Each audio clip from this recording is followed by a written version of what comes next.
하나님 말씀 보겠습니다. 오늘 말씀은 하박국서 1장 2절부터 12절까지 말씀입니다. 하박국 1장 2절부터 11절까지 말씀입니다. 저와 같은 성경이면 구약성경 1303편 되겠습니다. 자, 오늘 말씀 보게 되면 되게 뭔가 무섭고 약간 좀 무거운 말씀일 수 있지만 간단한 말씀입니다. 오늘 말씀 보게 되면 하박국에 대한 말씀입니다. 자, 여러분, 우리가 살고 있는 요즘은 참 뒤숭숭하고 참 어수선한 시대에 살고 있습니다.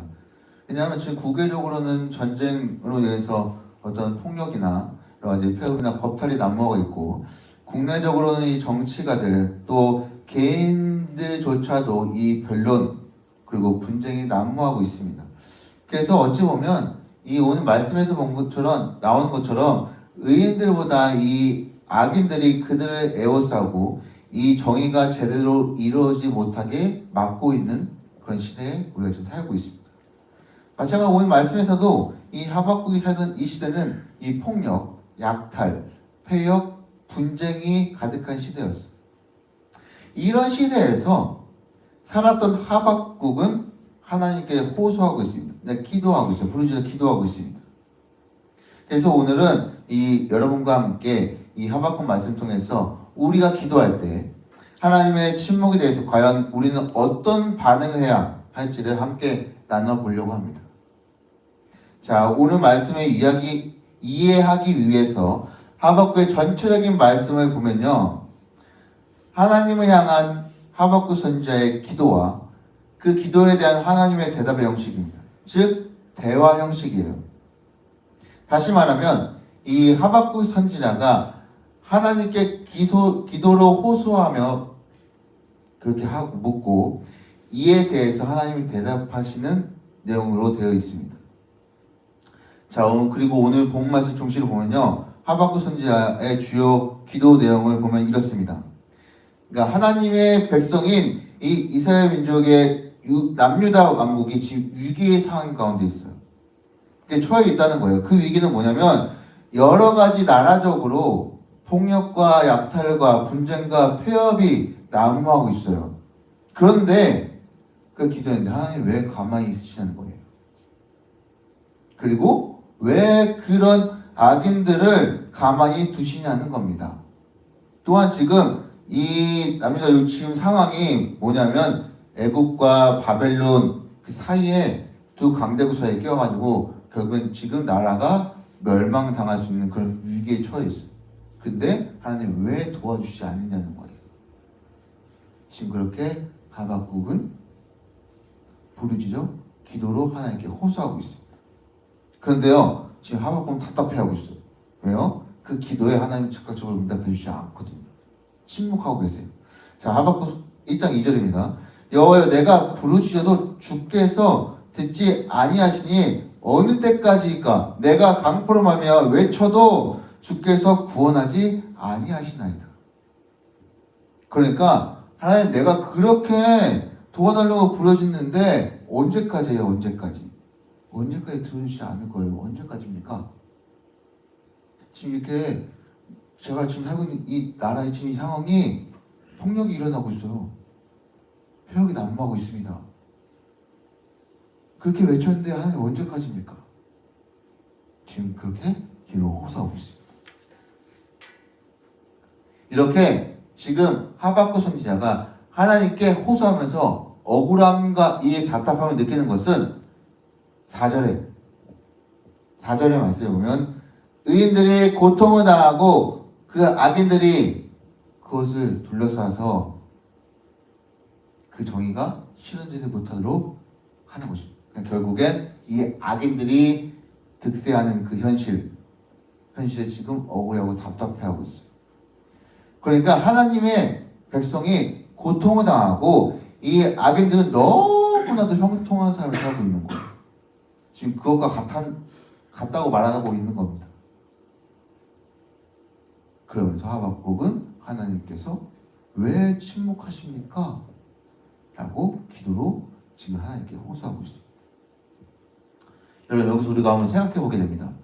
내 주변에서 또는 이 뉴스를 통해서 의인들이 고통을 당하는 것을 보면 누가 봐도 분명히 고통 준 사람이 잘못을 했잖아요.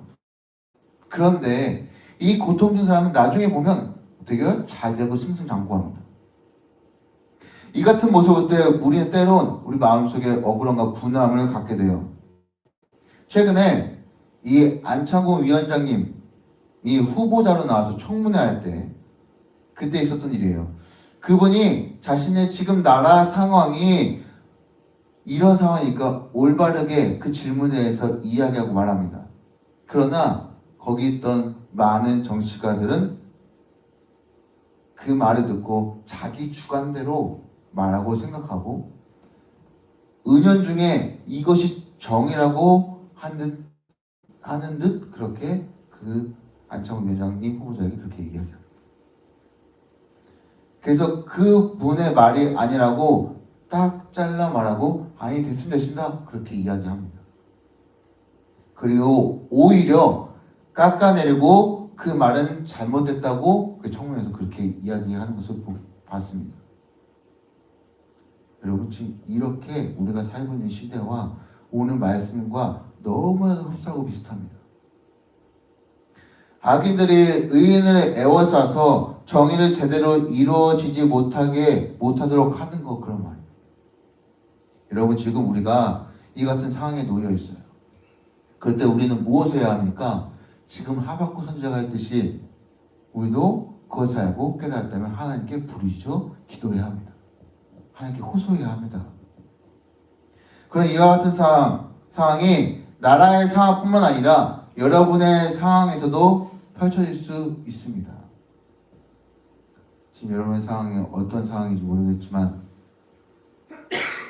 직장에서 또한 사업터에서 사람의 관계 속에서 가정에서 정말 악인들이 의인을 에워싸서 정의를 제대로 올바른 것을 제대로 이루게 하지 못하는 즉 분쟁과 폐역은 즉 사람으로서 마땅히 해야 할 도리에 어긋나는 그런 행동 이런 것들이 여러분 상황 속에 이루어지고 있다면요 오늘 하박국이 한 것처럼 하나님께 부르짖어 기도하시길 바랍니다.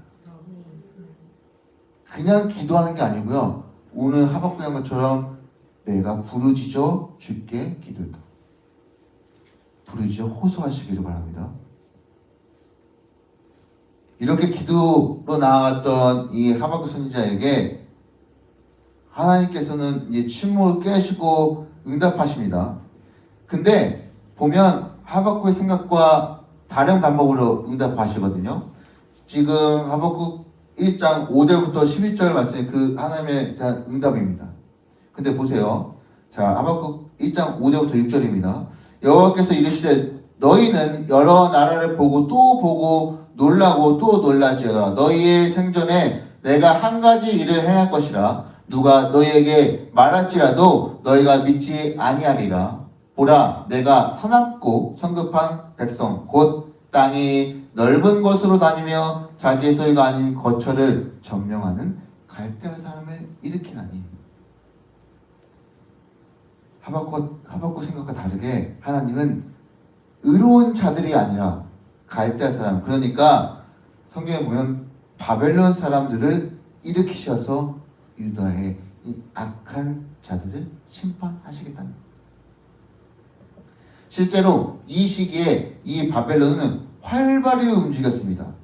이 느부갓네살 2세는 아수르의 니느웨를 멸망시키고서요 자신의 제국을 정말로 되게 견고히 합니다. 그리고 준비를 마치면 이제 예루살렘으로 침공할 계획을 이제 세우고 있습니다. 이렇게 바벨론 지금 활발히 활동하는 상황입니다. 그러면서 7절에 바벨론에 대해서 말하고 있는데 그들은 두렵고 무서운 백성이라고 말하죠. 그러면서 이 이후에 세 번 성경에 보니까 이렇게 해석되어 있어요. 자기들이 하는 것만이 정의라고 생각하고 자기들의 권위만을 내세운 자들이라고 기록되어 있습니다. 바벨론이 그런 자들이라고 성경에 기록되어 있습니다. 그러니까 이러한 자들을 하나님께서 일으키셔서 하나님의 백성들을 징계하시려는 하나님의 뜻입니다. 근데 지금 하박국은 이해가 되지 않아요. 하박국의 생각과 하나님의 생각이 전혀 달라요. 왜냐하면 어찌해서 의로우신 하나님이신데 이와 같은 방법을 사용하시니까 지금 하박국은 이해가 되지 않는 겁니다. 하박국 입장에서는 나는 아니 악인들이 이렇게 판치고 의인들이 이렇게 애워싸고 힘들어하는데 하나님은 이 사람들 건져주시고 구원해주시지 않으랬냐? 그렇게 하나님께 기도했는데 오히려 그게 아니라 오히려 더 큰, 더 강한 사람들을 이 땅 가운데 보내셔서 이것들을 다 한번 심판하시고 좀 속된 말로 갈아엎으시는 겁니다. 오히려 그들 속에서 그들이 이것을 봄을 통해서 회개하고 하나님께 돌아올 수 있도록 그렇게 하나님께서 그들을 징계하시는 거죠. 그래서 오늘 본 말씀 이후에 2장에 보면 이것이 하박국 선지자에게 이해가 되지 않으니 다시 한번 2장에 보면 또다시 하나님께 호소하면서 하나님께 기도합니다. 그런데 하나님은 이 자신들의 백성들을 심판하시기 위해 도구로서 이방인을 사용하시는 말씀은 이 구약 말씀에 있습니다. 신명기 28장 47, 49절을 보면 내가 모든 것이 풍족하여도 기쁨과 즐거움으로 내 하나님 여호와를 섬기지 아니함으로 말미암아 내가 줄이고 목마르고 헐벗고 모든 것이 부족한 중에서 여호와께서 보내사 너를 치게 하실 적군을 섬기게 될 것이니 그가 철멍에 내 목에 메어 마침내 너를 멸할 것이라. 곧 여호와께서 멀리 땅 끝에서 한 민족의 독수리가 날아온 것 같이 너를 치러 오게 하시리니 이는 내가 그 언어를 알지 못하는 민족이요. 신명기 말씀에 이 말씀이 있어요.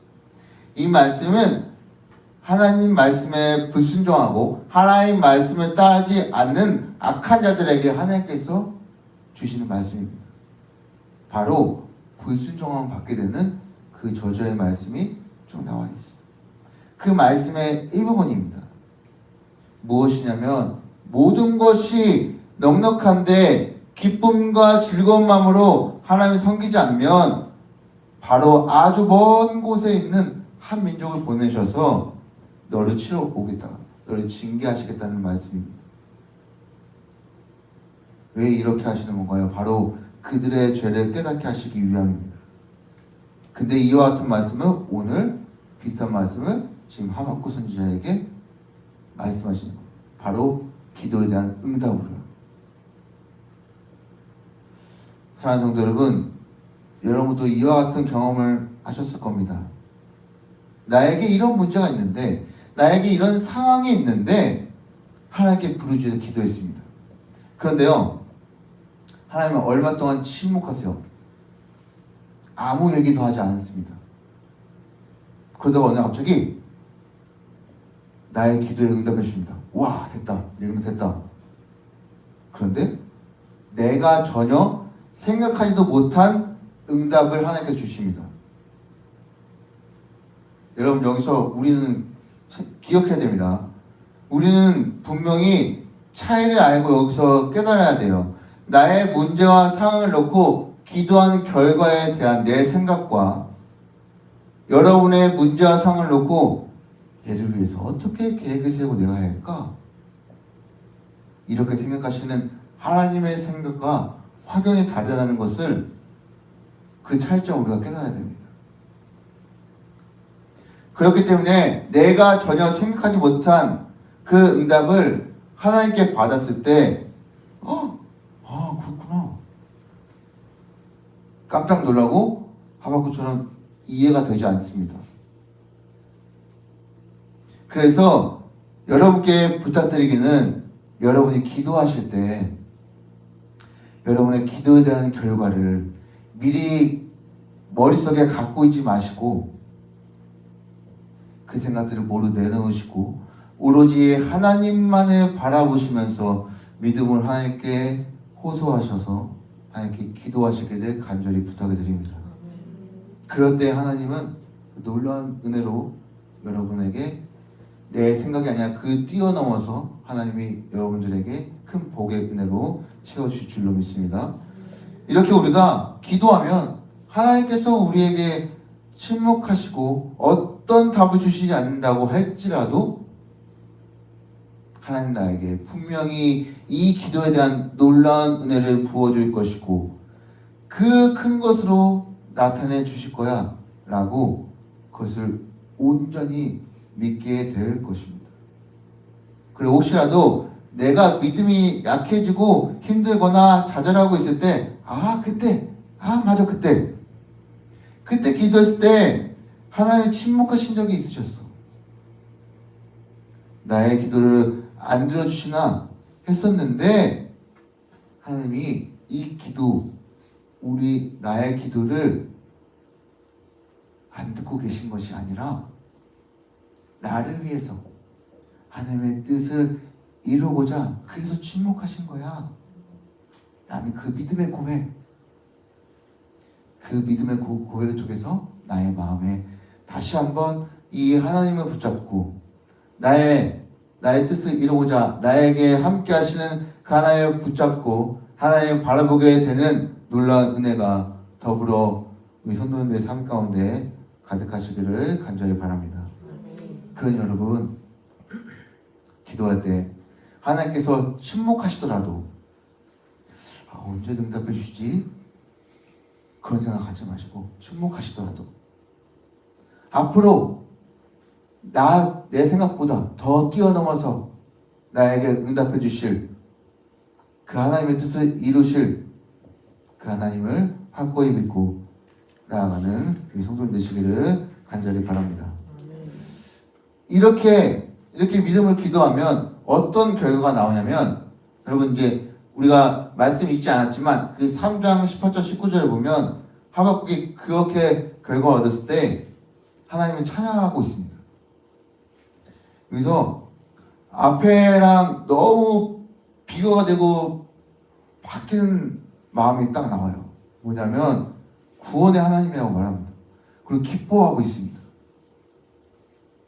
그러니까 계속해서 하나님께 호소하고 그 하나님의 응답을 듣고 다시 한번 호소하고 하나님의 응답을 들었을 때 하나님을 하박국은 깨달은 겁니다. 하나님 나를 위해서 이렇게 하셨구나. 그 구원의 하나님이시구나. 저희가 깼고 믿고 고백한 겁니다. 그리고 하나님이 나의 힘이라고 고백합니다. 그러니까 뭡니까? 이전에 자신의 기도에 침묵하셨던 그 하나님의 뜻을 깨닫고 결과적으로 하나님을 온전히 믿게 된 것입니다. 그리고 고백하며 그 하나님을 높이고 있는 것입니다. 사랑하는 성도, 저는 오늘 여러분들에게 이 말씀을 드리고 싶습니다. 기도하면서 하나님의 침묵이 있다고 우리가 그것을 기도를 포기하거나 기도를 놓지 마시기를 바랍니다.